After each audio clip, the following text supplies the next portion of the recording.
Hello, everyone. My name is Preston Dennett, and welcome to a new episode of UFOs and the Paranormal. Today, I'd like to talk about the paranormal, more specifically, ghosts.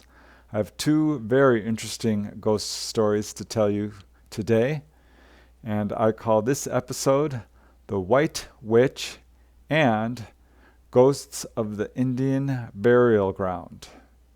These are two very interesting haunting cases which I find interesting because both are taking place in a very specific area, both have had activity for a very long time, and both involve multiple witnesses and a wide variety of manifestations.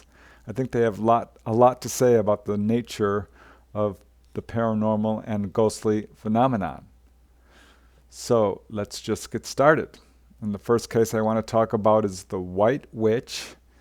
This is a very well-known haunting in the El Sobranto, Oakland area. It's somewhere around Tilden Park, Alvarado Park. Some say it's taking place in Joaquin Miller Park. It has become something of an urban legend, and there's quite a bit of variations in the story about how this haunting began and has manifested. But as we get into it, you'll see it's quite an interesting story. So there are a lot of stories about the White Witch. There's quite a bit of variation and what I would call contradictions or discrepancies in how this haunting began. Some say it was the cause of a lady whose daughter died in a fire after a handsome sailor tried to seduce the daughter. Others say that the lady died in a carriage accident. There appears to be a number of differing testimonies about how this haunting actually began. But what got me interested in this case was that I was able to interview a group of 5 young men who were first-hand witnesses to this ghost. So this is a very famous haunting in the El Sobranto area. It's something of an urban legend, as I said, which has now been supported by numerous eyewitness testimonies. There is, in fact, a full-length book written on this case. It's called Juanita Miller, the White Witch. And some people believe that it is, in fact, Juanita Miller, the daughter of Joaquin Miller, who is the source of this haunting. Others feel that it might be a different entity entirely. At any rate, there are numerous people who have seen a ghostly figure in the Alvarado Tilden Park area. And in the book written on this case, there are numerous first-hand accounts. There are many accounts also on the internet. I do know of one account involving 2 ladies who were riding horseback on the back roads of the foothills in this area when they reportedly encountered the White Witch. They were riding peacefully when they heard a strange noise behind them, and they turned around and saw the tall white form of a ghost hovering behind them. They became very frightened and took off at a gallop, and to their surprise, this ghostly figure easily kept up with them. They slowed down and the ghost slowed down, they sped up, and again the ghost matched their speed. And after a long hair-raising gallop that went on for several minutes, the ghost stopped the chase. However, the 2 women kept galloping away, and that is their testimony.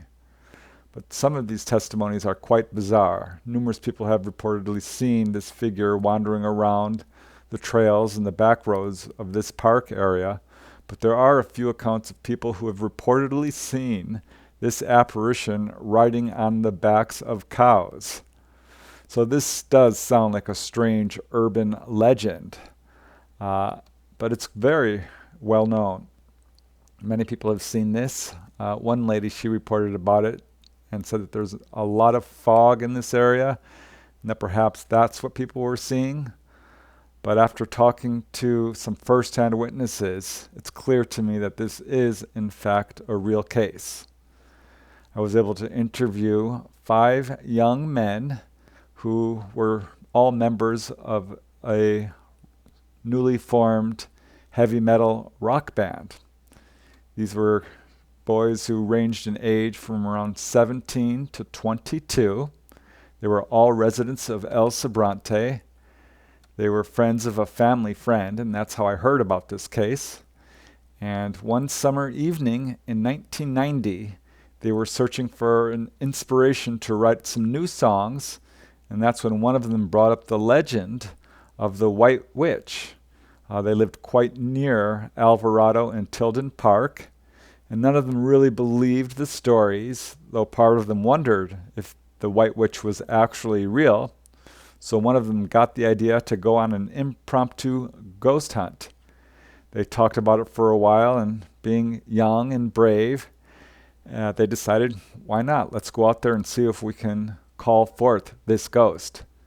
Because according to some of the accounts, the ghost is attracted to young blonde men, and one of them was blonde. His name is John, and the kids decided that they would use John as bait for the ghost. So the five of them waited until past midnight when the ghost was reportedly supposed to appear.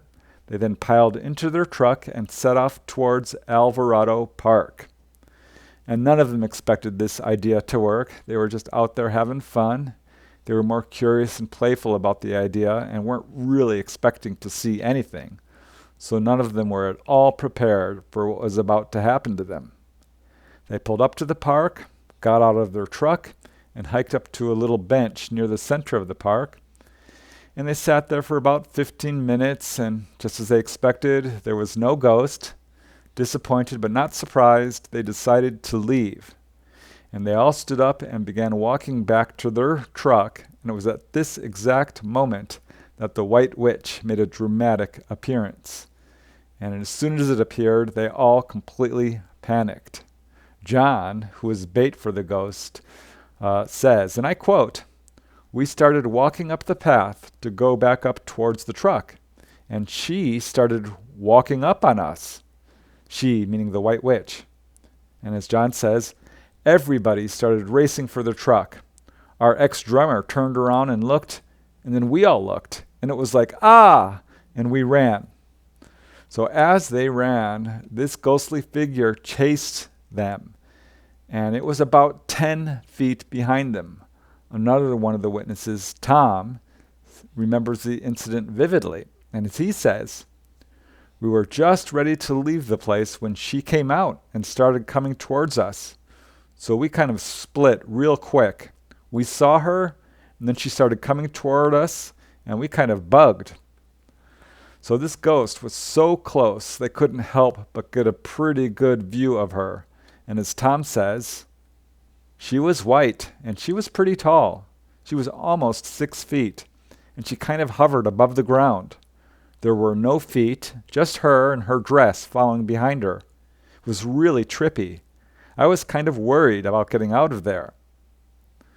So despite the close proximity of the ghost, most of the guys there admit that they were too frightened to carefully observe it.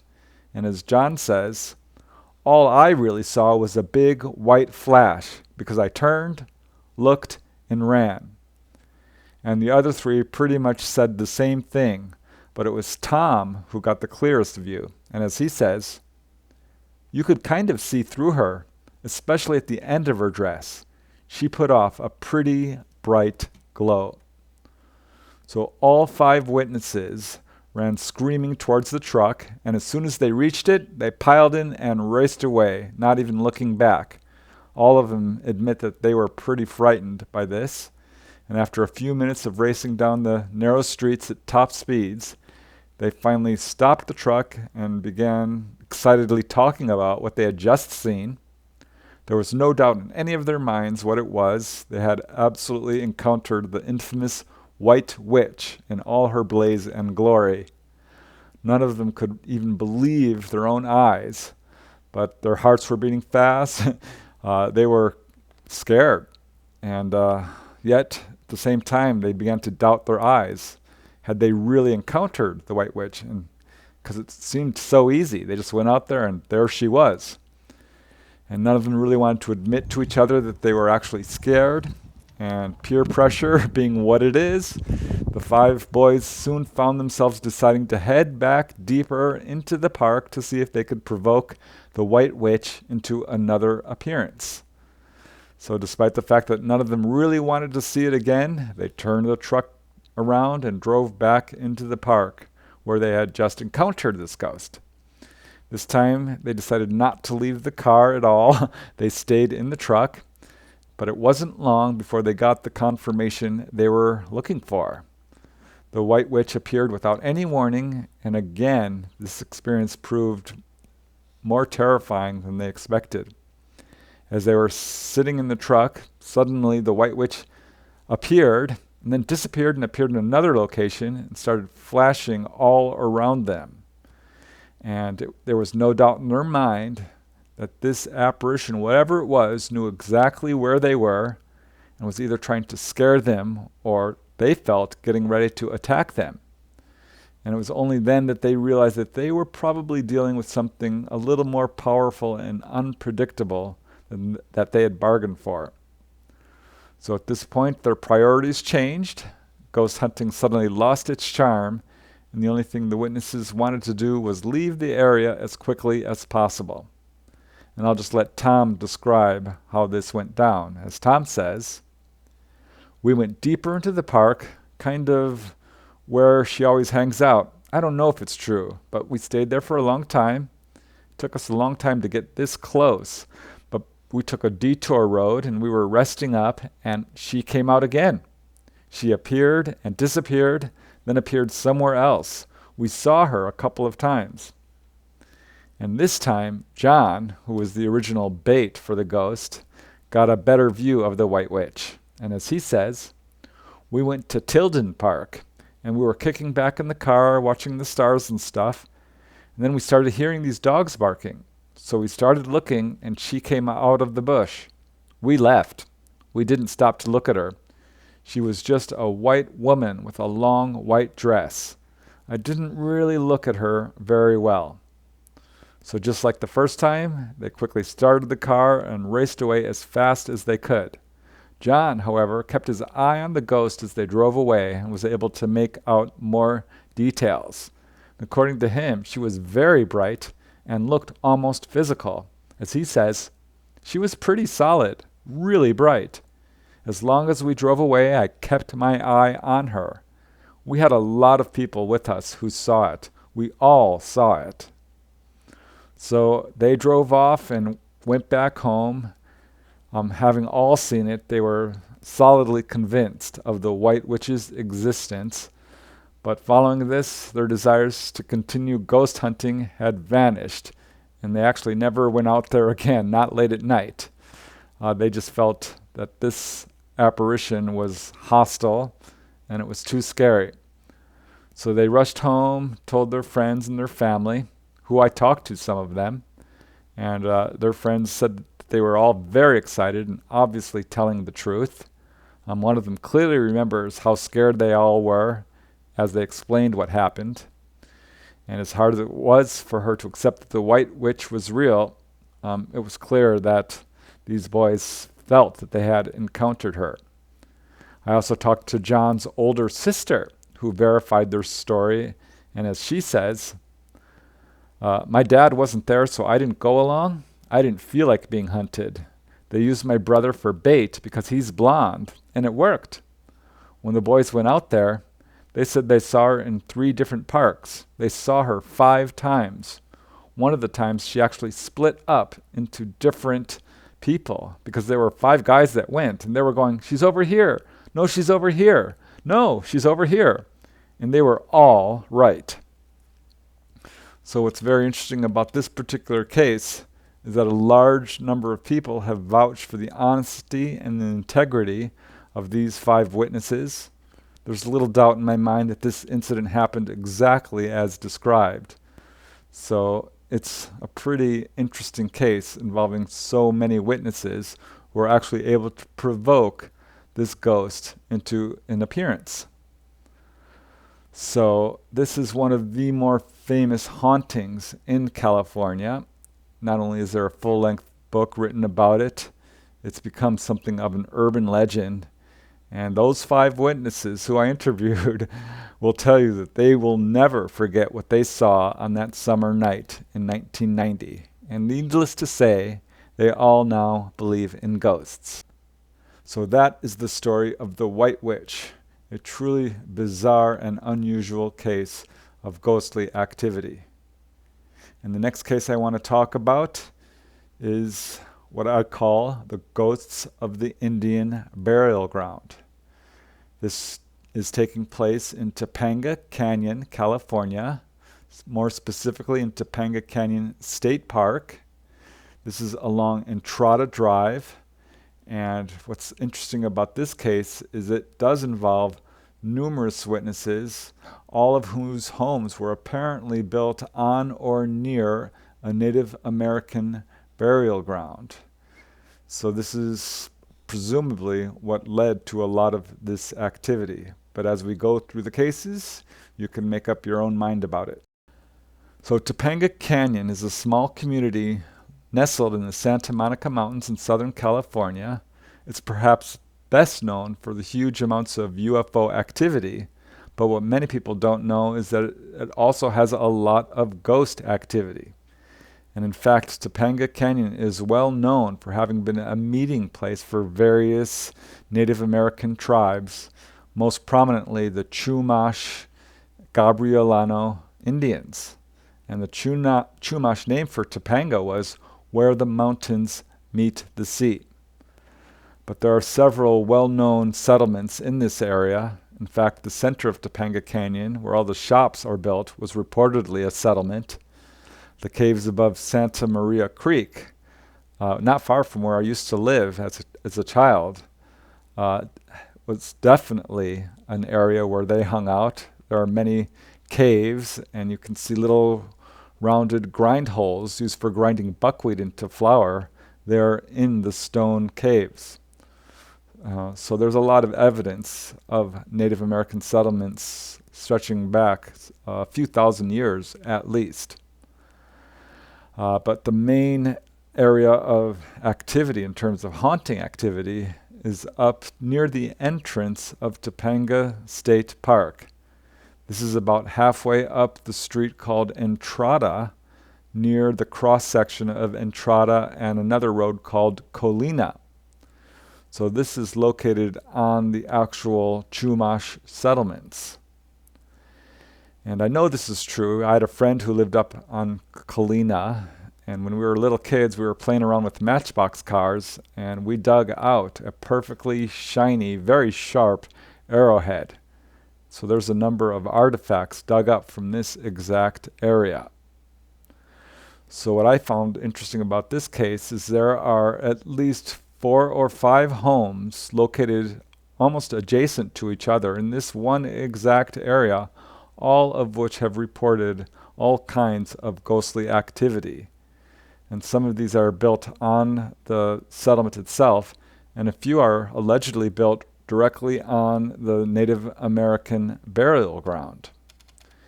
And the first people I interviewed, I call them the Hendersons. They do not want their real name used, so that's a pseudonym. And they lived there in their home right along the edge of the Native American burial ground for about 3 years. But it was one day in 1973 when they had a very dramatic incident occur. It was daytime, and Miss Henderson and her 4-year-old daughter were standing at one end of the living room. Nobody else was in the room, and they watched in stunned silence as a pillow on the couch rose up by itself and flew across the room towards them. As Miss Henderson says, the one thing that was really strange was when my daughter and I were in the living room, and we were maybe 8 feet away from the couch, and a pillow flew off our couch and onto the floor. You know, it's the strangest thing I've ever seen. There's no accounting for it at all. It was on the couch, leaning against the back of the couch, and it just flew across the room and landed on the floor. It came right near where we were. It was like somebody had thrown it, just like that. It was unbelievable. It was like, did that really happen? But my daughter saw it happen too. I mean, I couldn't have imagined it because we both saw it happen. And she still remembers it. She still remembers the color of the pillow. It was really weird. And I keep thinking about that. Did that really happen? Yes, it did. I'm sure it happened. So this incident marked the beginning of a series of unexplained events in their home that left the entire family baffled as to what was going on. It was shortly after this pillow incident that they began to hear strange noises in the basement. They said sometimes it sounded like furniture was being moved around upstairs when nobody was there. And more often it was this strange tapping noise on the basement wall, which would happen over and over again, usually at the same time every night. And they searched and searched for the source of this mysterious knocking noises, but could never find it. And as Miss Henderson says, we used to hear tapping noises down in the basement wall at night. And if you were down in the basement, it sounded like our chairs were being moved. It sounded like that. But the tapping on the wall, that was weird. It happened about the same time every night. We slept in the basement and we were convinced that something was going on in that house. The tapping, it could have been, I don't know, the pipes? But no, it wasn't the pipes. We would have heard it if it was the pipes. I don't know what that tapping came from. So this usually started around 8 o'clock. It's always this tapping sound and usually 3 taps in a row. And they were skeptical that their house was haunted, but still they had no explanation for these weird noises or the levitation of this pillow. So finally, after going through this for months on end, they decided to ask their neighbors if they had experienced anything strange or unusual. And to their surprise, they found out that at least 2 of their neighbors were experiencing similar paranormal activity. The neighbors immediately next door to them said that they were occasionally interrupted by the sounds of footsteps traveling through their home, and they would rush to see who was there, but the room would always be empty. And a few times the footsteps came when people were actually present in the room, and they were able to track the footsteps as they actually walked across the room. But whoever was making these footsteps, they were completely invisible. So that's one house. And the next house down the road also experienced an event that the residents feel was unexplained.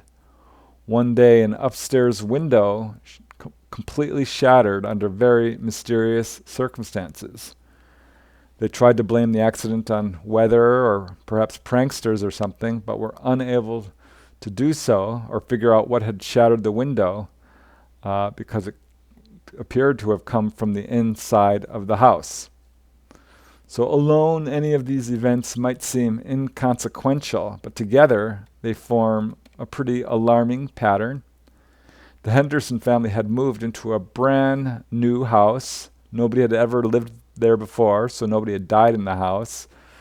There had been no tragedy there. But when they found out their neighbors were also having unexplained experiences, they decided it must be the area itself. And the only thing they could think of was that the Chumash Indian burial ground was a mere stone's throw away from the house.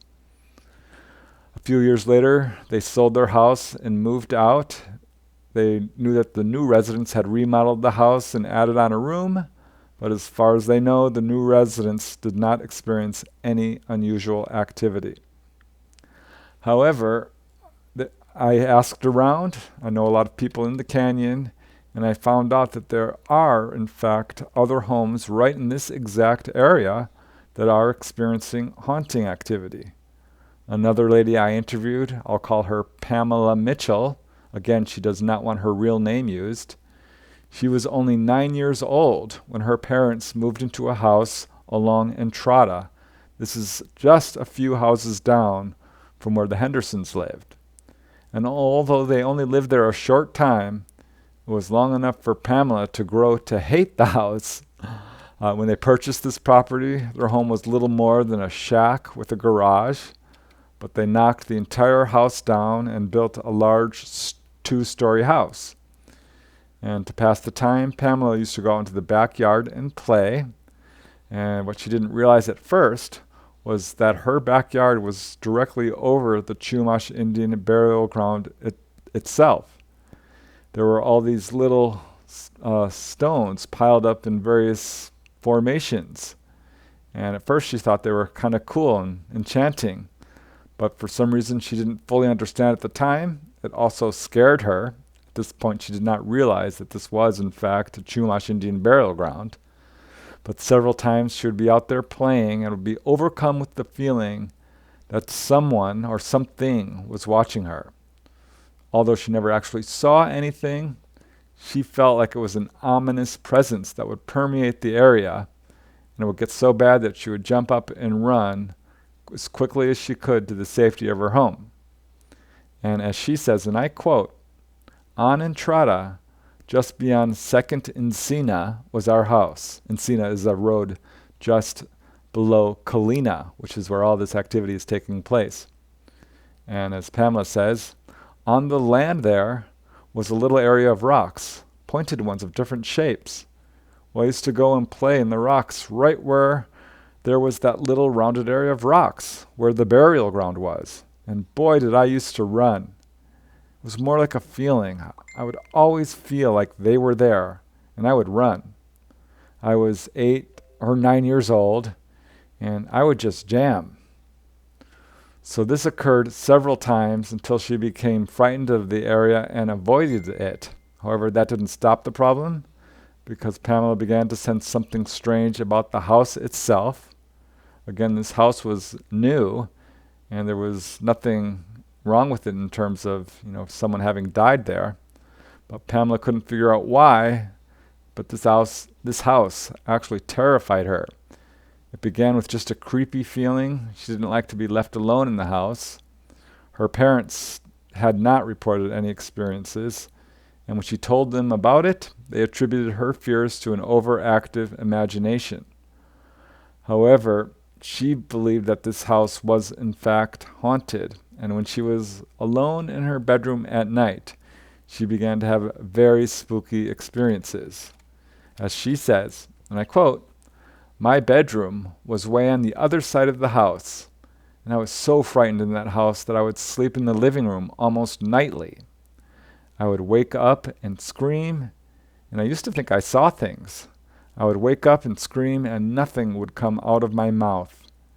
I'd be so freaked out about it." So Pam quickly grew to hate and fear this house, and she was tremendously relieved when her parents decided to move. And she thought perhaps they had had activity too, but they never admitted it. But what's so interesting about this case is it does involve many witnesses. And I found yet another witness who was hiking in that area. She's quite psychic. And she had the sense that there was a group of very unhappy or angry Native American spirits who wanted her out of the area. So needless to say, she left.